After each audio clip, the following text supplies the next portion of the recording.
Algae अगर aquarium में हो तो बहुत भद्दी दिखाई देती है। कई बार तो टूथब्रश से और स्क्रैपर से साफ करने के बाद भी वापस आ जाती है।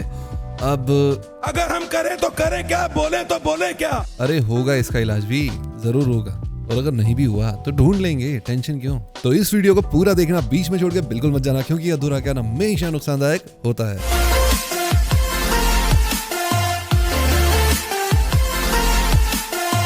एल्गी कह दो, एलजी कह दो, शैवाल कह दो, काई कह दो, कुछ भी कह दो, नेचर में तो इसके बड़े ही फायदे होंगे। बट अगर हम बात करें एक्वेरियम्स की, मानते हैं फिशेस को इससे कुछ ज़्यादा नुकसान नहीं होने वाला, लेकिन फिर भी हमारे एक्वेरियम को ये मैसी बना देते हैं, काफ़ी गंदा दिखता है हमारा टैंक, और इसकी वजह से काफ़ी सारे प्लांट्स की ग्रोथ रुक जाती है। अब इस वीडियो में हम जानते हैं कि आपके टैंक में कौन सी एल्गी है, किस तरह की एल्गी है और इसे कैसे हटाया जाता है।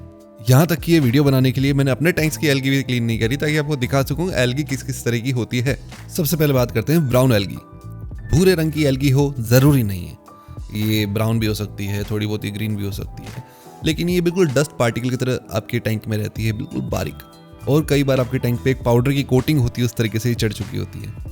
इसे रिमूव करना काफ़ी आसान हो जाता है, आप उंगली से भी उसे क्लीन कर सकते हैं, टूथब्रश से भी उसे क्लीन कर सकते हैं। ये एल्गी फॉर्म होती है ऐसे एक्वेरियम्स में जो कि प्लांटेड एक्वेरियम अभी अभी सेटअप हुए हैं। नए प्लांटेड टैंक्स के अंदर ये ज़्यादातर पाई जाती है। इस एल्गी के फॉर्म होने का मेन रीजन है फॉस्फेट और सिलिकेट्स का बढ़ना। इसे रिमूव करना बहुत ही आसान है, जैसे कि फॉस्फेट और सिलिकेट को कम करना।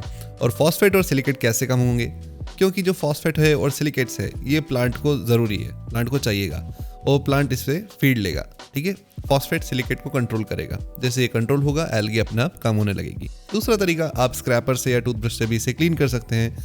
तीसरा, आप क्लीन अप क्रू की सहायता ले सकते हैं। अब देखिएगा, इस पूरी वीडियो में मैं जब भी क्लीन अप क्रू की बात करूं तो ऐसा नहीं कि लोग आएंगे आपके घर में एक्वेरियम क्लीन करेंगे, नहीं।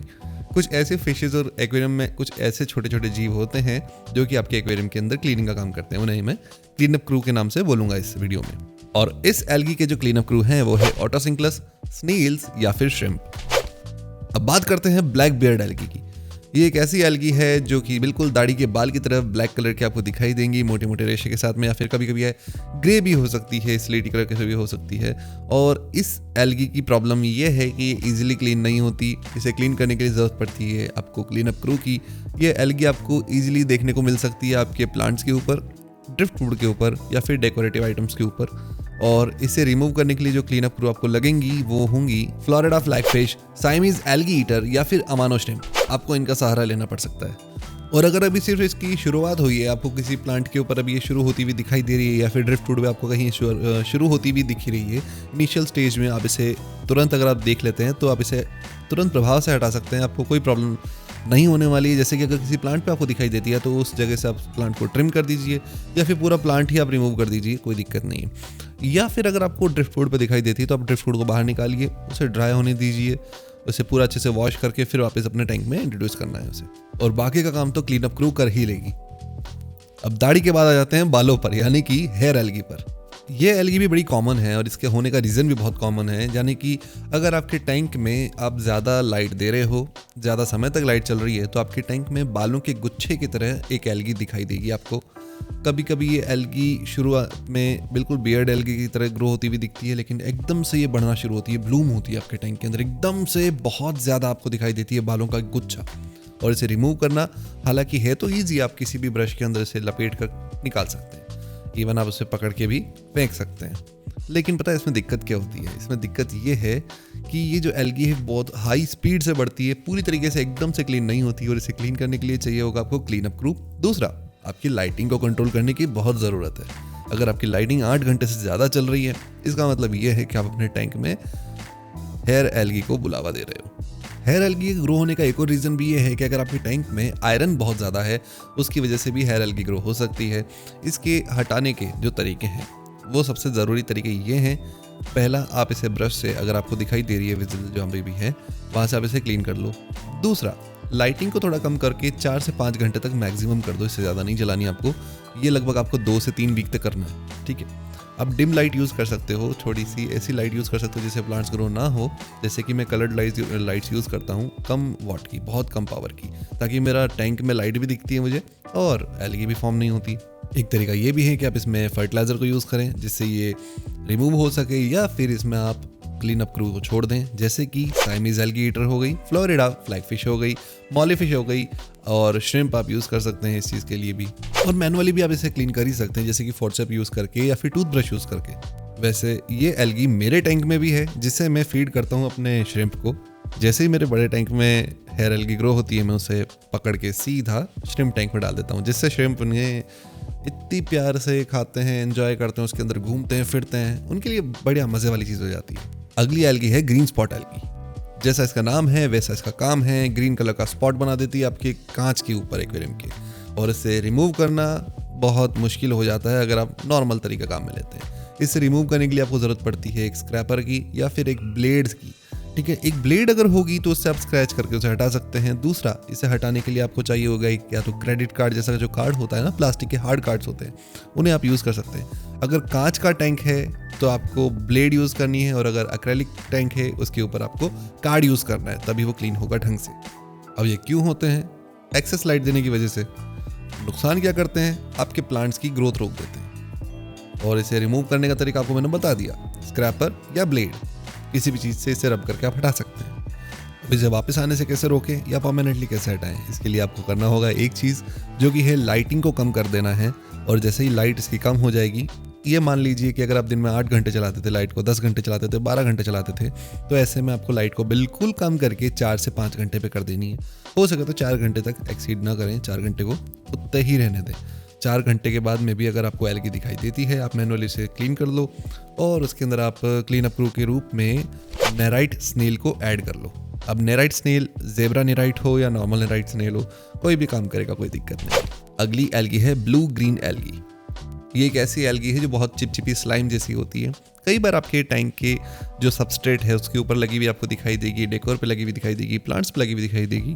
और ये जो एल्गी है ना, ये एक्चुअल में एल्गी लगती नहीं है, ऐसा लगता है ये बहुत स्लाइमी सा, पता नहीं क्या गंदी सी चीज़ आ रखी है, और इसकी जो स्मेल है वो भी काफ़ी अजीब होती है। लेकिन इसे रिमूव करना भी बहुत ज़्यादा ईजी है, इसमें कोई बड़ी बात नहीं है। इसे रिमूव करने का एक तरीका ये है कि आपके टैंक के पानी को स्थिर नहीं रहने देना, आपका टैंक का पानी रोटेट हो जाए या फिर पानी हिलता रहे, फ्लैट एक जगह पे स्टिल ना रहे। और उसका तरीका आप क्या कर सकते हैं कि आप एयर स्टोन लगा सकते हैं, एयर पंप लगा करके भी पानी के अंदर मूवमेंट ला सकते हैं, या फिर एक पावर हेड फिल्टर यूज़ करके उस पानी को मूव करा सकते हैं, जिससे ये सारी की सारी एल्गी रिमूव हो जाएगी। अगली जो एल्गी है वो है ग्रीन वाटर एल्गी। कॉमनली आपने काफ़ी सारे पॉन्ड्स में आपको दिखाई दी होगी, लेक्स में आपको दिखाई देती है, जो पानी होता है वो ग्रीन हो जाता है। बिल्कुल वैसा ही पानी हमारे एक्वेरियम में भी हो जाता है, कई बार बिल्कुल ग्रीन पानी दिखाई देता है, फिश भी मुश्किल से दिखाई देती है। अब देखो, स्क्रैपर से आप बाहर की जो एल्गी दिखाई दे रही है वो आप क्लीन कर सकते हो, प्लांट्स पे से भी चलो ठीक है आप क्लीन कर लोगे, दूसरी चीज़ों पे से क्लीन कर लोगे, लेकिन अगर पानी में ही एल्गी है तो उसे कैसे क्लीन करोगे? या तो आपको वाटर चेंज करना पड़ेगा, लेकिन वाटर चेंज करना भी एक प्रॉपर सोल्यूशन नहीं है इस चीज़ का। वाटर चेंज हमें करना है, लेकिन पहले हम जानते हैं ये बनी कैसे, इसका रूट कॉज क्या है, फिर इसे हम रोक सकेंगे। अब इसके होने का सारा कारण आप हो सकते हैं, क्योंकि ये गलती से ही होती है। नेचुरली होना पॉसिबल से इतना ज़्यादा भी नहीं है। अगर आप डायरेक्ट सनलाइट में रखते हो तो बात अलग है। डायरेक्ट सनलाइट में अगर किसी भी टैंक को आप रखते हो तो एल्गी होना बिल्कुल नॉर्मल है। उसमें आपको रोकने का एक ही तरीका है, डायरेक्ट सनलाइट से आपको अपने टैंक को हटाना है, या फिर डायरेक्ट सनलाइट टैंक पर ना पड़ने दें। अब इसके होने का मेन रीज़न भी यही है कि अगर उस पर एक्सेसिव लाइट पड़ेगी, ज़्यादा समय तक लाइट चलती रहेगी टैंक में, तो भी एल्गी ग्रो होगी। दूसरा, आपके टैंक में अगर अमोनिया स्पाइक हो रहा है तो भी ये एल्गी फॉर्म करेगी। तीसरा, अगर आप अपने फिश को ज़्यादा फीडिंग करते हो तो भी ये एल्गी फॉर्म करेगी। चौथा, आपने अगर अपने एक्वेरियम के अंदर फर्टिलाइज़र ज़्यादा डाला है तो भी ये एल्गी फॉर्म कर सकती है। इसे रिमूव करना भी बहुत आसान है। पानी चेंज करने से ही सिर्फ ये रिमूव नहीं होगी। इसको रिमूव करने के लिए दिन में ये मान लीजिए कि लाइट को कम नहीं, बहुत कम करना है। यहाँ की अगर आप नॉर्मली एल्गी हटाने के लिए 4 घंटे तक लाइट जला रहे थे, ऐसे में आपको एल्गी रिमूव करने के लिए सिर्फ दिन में 2 घंटे ही लाइट दिखानी है। और इसके अलावा अगर हो सके तो लाइट नहीं भी दिखाओगे तो चलेगा, लेकिन अगर आपके प्लांट्स हैं आपके टैंक में तो वो प्रॉब्लम में आ जाएंगे। इसलिए 2 घंटे 3 घंटे की लाइट उस टैंक में आपको देनी है। साथ में हर सप्ताह 2 बार 30% पानी आपको चेंज करना है, ताकि ये एल्गी भी पानी के साथ साथ चली जाएगी। अब मोस्टली एल्गी फॉर्म होने के पीछे जो रीज़न था वो था एक्सेस ऑफ लाइट, यानी कि हमने ज़्यादा समय तक लाइट को ऑन रखा है। अब सुबह आप मान लीजिए कि 8 बजे अपने टैंक की लाइट ऑन करते हैं और रात को भी 8 बजे ही अपने टैंक की लाइट ऑफ करते हैं, 10 बजे भी अपने टैंक की लाइट ऑफ करते हैं, तो जो 12 से 14 घंटे आपकी लाइट चली है उसकी वजह से एल्गी फॉर्म होना तो बनता है। अगर लाइट ज़्यादा आएगी तो एल्गी फॉर्म होनी है। और इस चीज़ को हम कैसे प्रिवेंट कर सकते हैं, क्योंकि हमारे टैंक में भी हमें लाइट चाहिए। हमें अच्छा नहीं लगता अगर टैंक की लाइट बंद हो जाएगी शाम को 6 बजे 7 बजे, तो क्योंकि अगर मान लीजिए रात को आप खाना खा रहे हैं, आपका टैंक में देखने की इच्छा है, आप देखते बिल्कुल अंधेरा अच्छा नहीं लगता और रखना भी नहीं चाहिए। तो इसका ये तरीका है कि जो कलर चेंजिंग लाइट्स आती है उसमें से आपको वाइट एंड ब्लू 2 कलर्स को हटा देना है। यानी कि जैसे शाम होती है आपको ऐसा मोड करना है जिसमें वाइट एंड ब्लू लाइट बंद हो जाए। जैसे कि कलर चेंजिंग लाइट, जैसे कि मेरे पास ये वाली लाइट है, ये लाइट है, इनमें एक मोड आता है जिसके अंदर मैं वाइट और ब्लू बंद करके सिर्फ रेड और ग्रीन को एक्टिव कर लेता हूँ। या फिर वो नहीं तो एक छोटी सी मून लाइट भी आप अपने टैंक में लगा सकते हैं, या कोई ऐसी लाइट जिसकी पावर काफ़ी कम हो, बस आपको फिशेस विजिबल हो जाए, टैंक के अंदर दिख जाए, लेकिन हाँ इतनी तेज़ लाइट ना पड़े। और ऐसा भी है तो 6 घंटे बाद में आप उस लाइट को चला दीजिए, कोई दिक्कत नहीं है। अब कुछ अच्छे स्क्रैपर्स भी होते हैं जिससे आप अपने टैंक को क्लीन करते हो, मैग्नेटिक स्क्रैपर्स भी होते हैं, आप कोई भी यूज़ कर सकते हो इनको क्लीन करने के लिए और मेंटेन करने के लिए। टाइम टू टाइम इसे क्लीन करते रहिए। और अगर आपको ज़रूरत है अच्छे फर्टिलाइज़र की तो लिंक डिस्क्रिप्शन में दे दूंगा मैं आपको, फर्टिलाइजर्स का भी और स्क्रैपर्स का भी। आशा करता हूँ आपको इस वीडियो से सीखने को ज़रूर कुछ ना कुछ मिला होगा। अगर ये वीडियो आपको ज़रा सी भी इन्फॉर्मेटिव लगी है तो प्लीज़ लाइक शेयर सब्सक्राइब करना बिल्कुल मत भूलना, और कमेंट डाउन बिलो अगर मन में कोई भी क्वेश्चन है तो। आप देख रहे हैं एम एक्वारिस्ट यूट्यूब चैनल। मैं मिलता हूँ आपसे अगली वीडियो में, तब तक के लिए बाय बाय।